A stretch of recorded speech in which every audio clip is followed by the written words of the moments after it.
is my oh, let me ne'er forget that though the road seems oft so strong, God is the ruler yet. This is my Father's will. In battle we must trust. Jesus who died shall be satisfied. The kingdom turn back to God.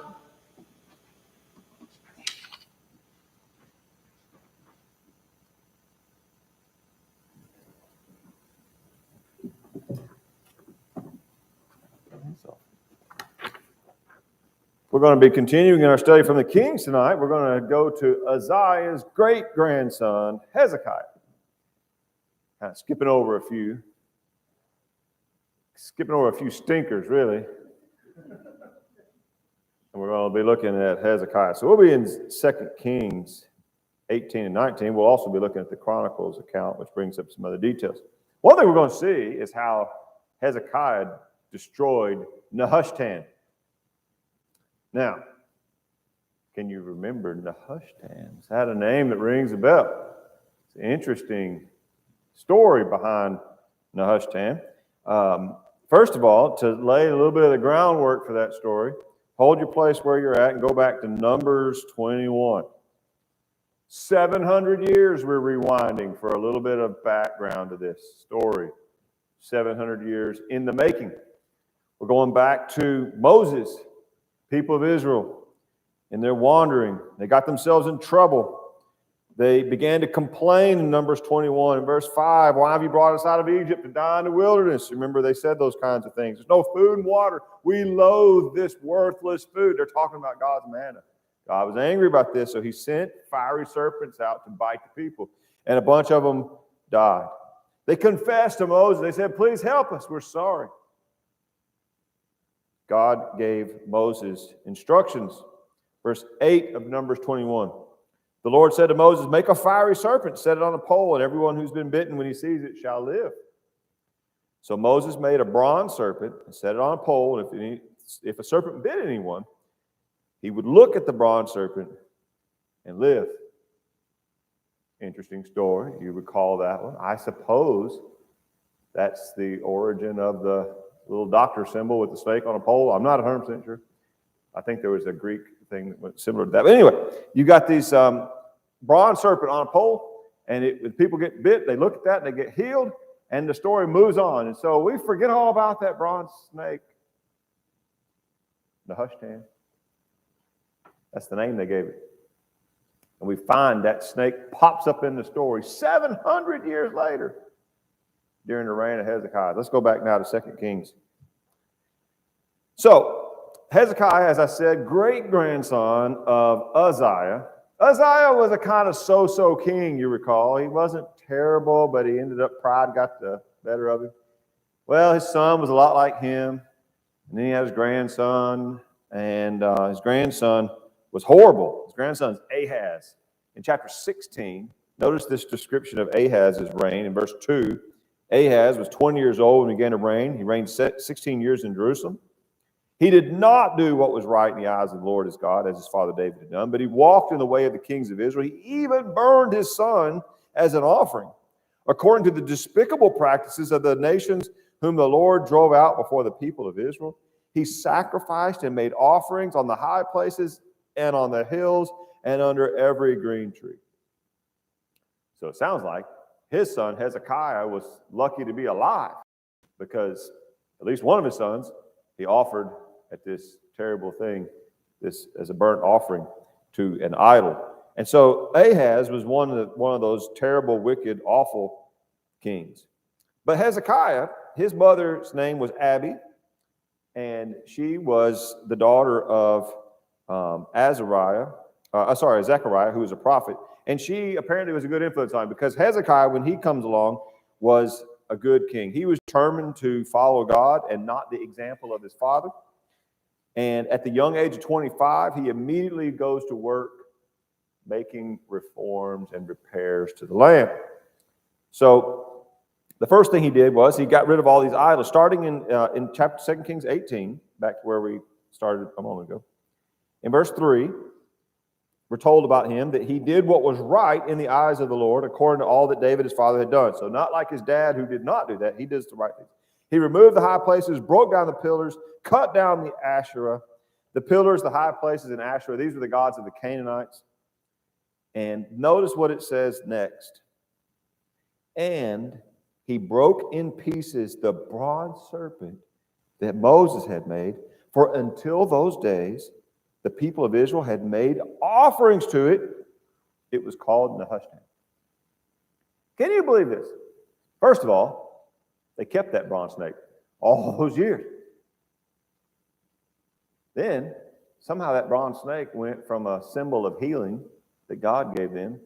It became an idol that they gave a name to, and they started offering sacrifices to it.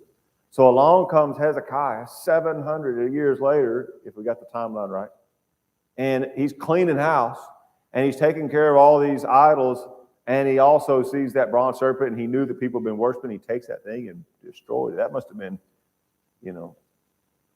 something. Just imagine that. Also, I thought it was interesting. It says he removed the high places. One of the things you see before this, several pretty good kings came along, and it said they did pretty good, but the high places remain.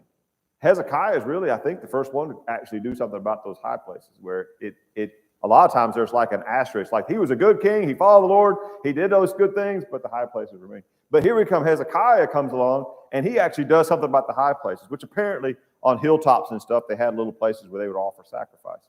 And he goes up there and gets rid of that too. So he's really very zealous for the Lord and zealous for cleansing the land of these idols. Next, he turns his attention to cleansing the temple itself. There's a more detailed account, though, in 2 Chronicles 29. Let's go over there for this, the rest of the story. 2 Chronicles 29.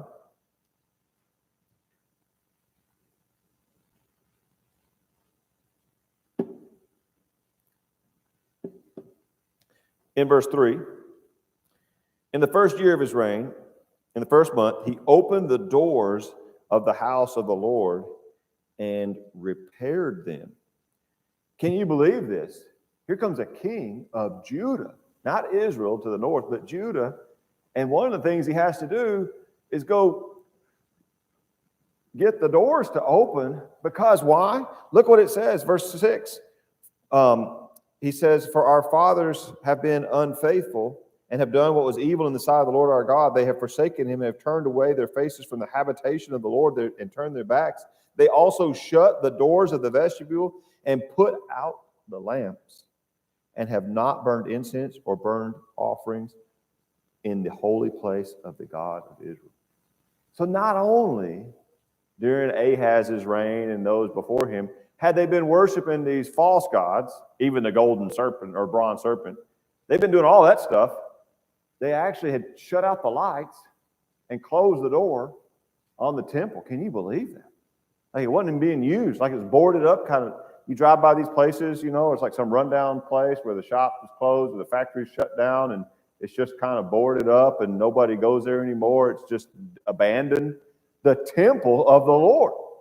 But so first item of business for Hezekiah was he repaired the doors in verse 3. I thought that was interesting. Tell somebody, hey, we got to get these doors working. And once they did that, he set about cleaning it out. He brought in the priests, as we see in verse 4, and he told them to consecrate themselves and to clean out the temple. So we see in verse 15, the priests gathered their brothers, they consecrated themselves, they went in as the king had commanded by the words of the Lord to cleanse the house of the Lord. The priests went into the inner part of the house of the Lord to cleanse it, and they brought out all the uncleanness that they found in the temple of the Lord into the court of the house of the Lord, and the Levites took it and carried it out to the brook Kidron. So there's kind of a two-part process. The priests, before they go in there, they have to They have to get consecrated because they weren't consecrated. So they have to go through, there's a whole process. That's all spelled out in the law. They get consecrated, so they're clean enough, and they're like qualified to even enter into the temple. Then the priest would go in, they would gather up the trash, they bring it out, dump it out. The Levites, who were authorized to be in the service, would take it from there, go pitch it in the brook Kidron. I guess just throw it, kind of like we throw some branches and stuff sometimes over there in the ditch. They just like throw it in the brook, and that's where all this garbage is going. Now, what do you suppose it is that they're hauling out of there? You know, I don't think it was just sweeping dust up. Probably they were hauling out idols, things that didn't belong, unauthorized things that had that were being done in the temple. We know that at times a king would actually bring in an idol into the actual temple, into the sanctuary itself. In fact, sadly, if you kept reading in the king's account, it's one of Hezekiah's son who would reign after him would do this very thing. He would bring in the Baal and the Asherah into the house of the Lord. Just terrible. That's the kind of reason, by the way, this kind of stuff they did that caused God to cause the Babylonians to come and just, wipe them out and destroy everything, because that's just how wicked they were. So probably inside the temple, once they got the doors working and open and they got the lights turned on, brought the lamps in, and they got consecrated so they could even go in there themselves, they find in there, you can just imagine going in after who knows how long it had been boarded up, cobwebs and dust and all that stuff. But in there was probably a lot of unauthorized things that didn't belong. And so they found that stuff, they brought it out and they pitched it, and the priest took it, the Levites took it and threw it in the brook. Now, let's think about this. If you were a priest and the temple's been boarded up for years and you have to go in there and clean it out, how would you know what to throw away and what to keep? How would you know? You go in there, you're looking around, you see stuff. There's a table. There's something on the table. The bowl. Does the bowl stay or go? There's a lampstand. Does the lampstand stay? How do we know? How would you know what stays and what goes? Well, the answer to me would be pretty clear.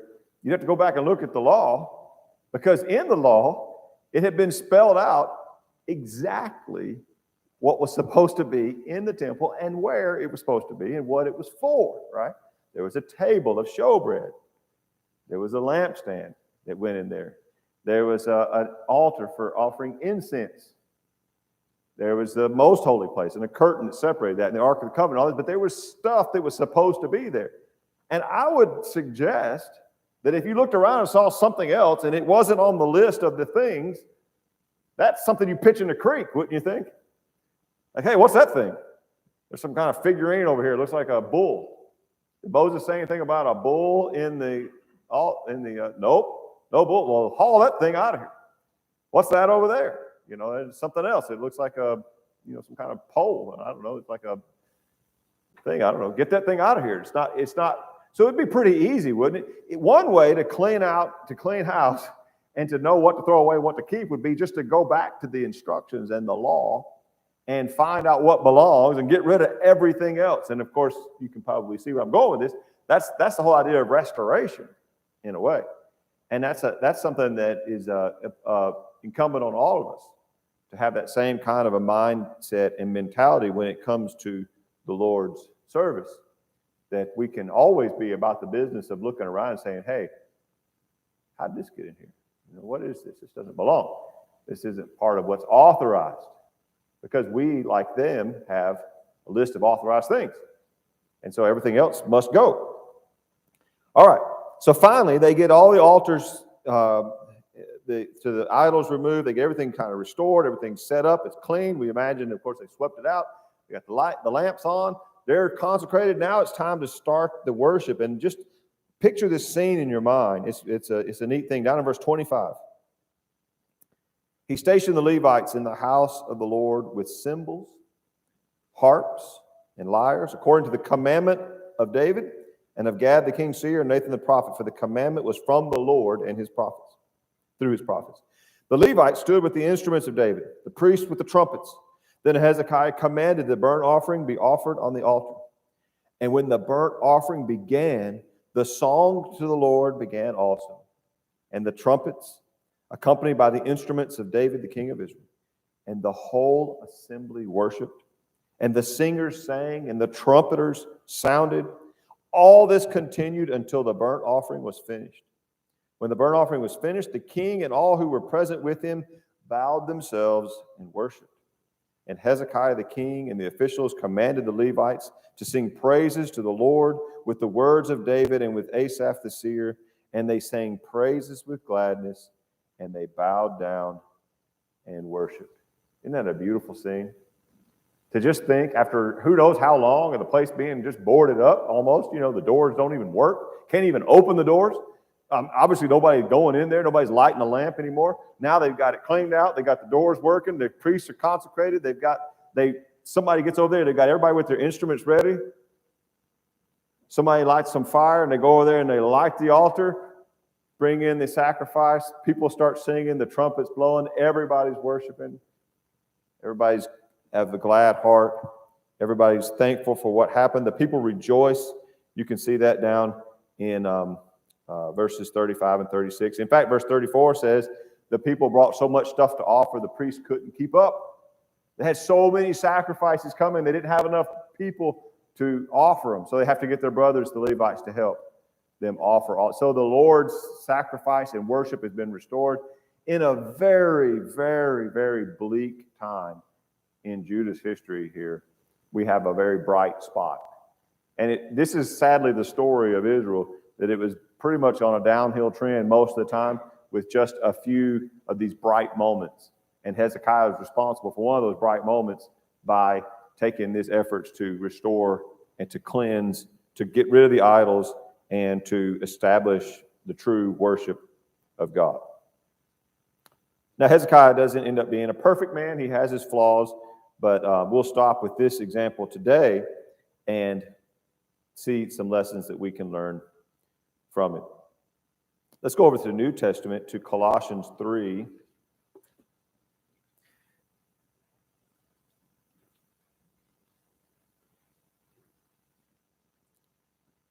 The first thing he did, as a young man, is that he decided it's time to get rid of all these idols. It's time to get this stuff out of here. He's the first one to tackle this problem of the high places, and he got rid of all the other stuff. He even took down that bronze serpent. I bet there were some people that were not happy about that. They got rid of and destroyed that thing because people had turned it into an idol. And we see that in Colossians 3, verse 5, put to death, therefore, what is earthly in you: sexual immorality, impurity, passion, evil desire, and covetousness, which is idolatry. If we would be like Hezekiah today, and we want to restore ourselves to the Lord, and we want to be able to please him and be like Hezekiah and follow his example, then we too must purge any idols that we have in our hearts. We have to get rid of any of these things. So in this case, he's saying put to death all this stuff. And one of those things, covetousness, is compared to idolatry. We talked about that in the Wednesday night class quite a bit. When something becomes an idol, it takes God's place in our heart as an object of desire and service, and something that takes priority above God. And covetousness would be if that's desiring something, some worldly thing, and that thing takes God's place in our life. The people of Israel, we see over and over and over and over and over, would somehow adopt the idols of the people around them and make them their idols. And you just wonder to yourself, like, what is wrong with them, right? As you read the story, why? Why do they have to learn this lesson so many times? But if we think that they're so different than us, then we're mistaken, I think. We're probably not much different, because people are people. And the danger is that we adopt the things that the world around us puts so much store in, so much treasure in, that the world thinks this is where it's at and this is what we need to fall down before, and it's really usually material success and all that. And we're living right around them, and they're our neighbors and all that. And Israel was constantly influenced by the people around them to worship the things that they worship. So we need to be on guard that we don't somehow find that we've set up some idols in our own house, in our own lives, in our own heart to bow down before the things that the world bows down before. And if we've done that, then we need to be like Hezekiah. We need to take those things, put them to death, and tear them out and get rid of them. Let's go to Romans chapter 1. I think it's interesting that in the description here of the idolatry of the pagan nations, the things that they bowed down before, beginning in verse 21, although they knew God, they did not honor him as God or give thanks to him, but they became futile in their thinking. Their foolish hearts were darkened. Claiming to be wise, they became fools. They exchanged the glory of God, of the immortal God, for images resembling mortal man, birds, animals, and creeping things. So these people of the world had made images that resembled a person, like a statue, a god that looks like an image of a man, or maybe in the image of a bull, or the image of something. And in the case of Israel, they had actually taken this Nehushtan, this serpent, and they had turned that into an idol too, and bowed down before it and offered sacrifices to it. That's why Hezekiah has to come along and destroy it. And that's interesting because in and of itself, it had been given to them, and it was not a bad thing to begin with. It was something that God used to bring a healing to the people. It was just an instrument of healing. But they turned that thing that God had given them for their good into an idol. And they did that when they elevated it above its status and they started worshiping it. And so if you think about how could we possibly be guilty of that today, I think we could be guilty of that when we take anything, even something that in and of itself is not bad, but when we elevate it above its position to something that we begin to worship. That could be a person. It could be, I think sometimes people do that with preachers. They take somebody and they almost elevate them to a status above what any man should be given, as if they're the thing that they should follow. Paul talks about this in 1 Corinthians when he says, was Paul crucified for you? Is Paul, Christ is not divided. You weren't saved in the name. Remember, people started arguing, well, I'm with Paul, and like their allegiance was to Paul. And he says, no. Paul didn't die on the cross for you. Paul was just an instrument. He was just a messenger. He was just a vessel. But the people started to hold him in too high of esteem. And, we could do that with anything, even something like this serpent that wasn't bad in and of itself. But when we begin to give it too much devotion, and when we begin to hold it up too high in our minds or hearts, it can become like an idol. And that, if that's the case, it needs to be removed and destroyed from our hearts. Finally, let's turn to James chapter 4. Or not quite finally, we got one more after this. It's interesting to note as you turn in there that they had been worshiping that snake. I mean, they had the thing for 700 years. But I don't know when along the way they started offering sacrifices to it. But tradition doesn't mean authority, right? So it doesn't matter if they've been doing it for hundreds of years. That doesn't make it right. Hezekiah had the courage to stand up and say, this stops with me. And that sometimes, you need that kind of courage.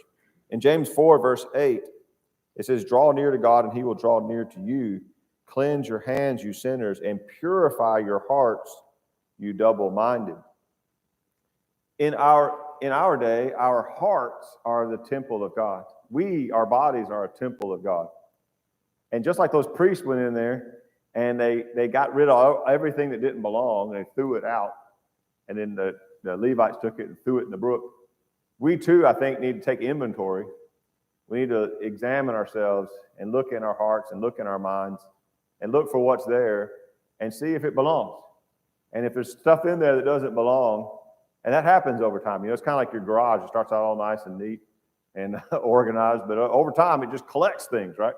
And our heart or our mind could be that same way. Just over time we kind of collect things. If we have things in our life, things in our mind, things in our heart that do not glorify God, that are not part of serving Him, then we need to be like those priests were. We need to purify our hearts. We need to clean it out. And we need to have that same approach, I think, to God's worship. It's a generational thing that every generation has to examine and look around and make sure that what we're doing is what the Lord authorized. Because over time, people, I think, tend to kind of drift sometimes. And every now and then somebody like a Hezekiah has to come along and say, we need to straighten up. We've picked up some things along the way that don't belong. We've added some stuff here that isn't authorized. And how would you know? If you were going to set about cleaning and restoring and putting things back the way they're supposed to be, the only thing I know to do, and this has been the whole call of what we call the restoration movement, but the whole call of it was, let's go back to the original instructions and examine those. And anything that we don't find in here gets pitched out, right? So if it's something that's going on and you can't find it authorized, then it might need to be hauled out and thrown in the creek.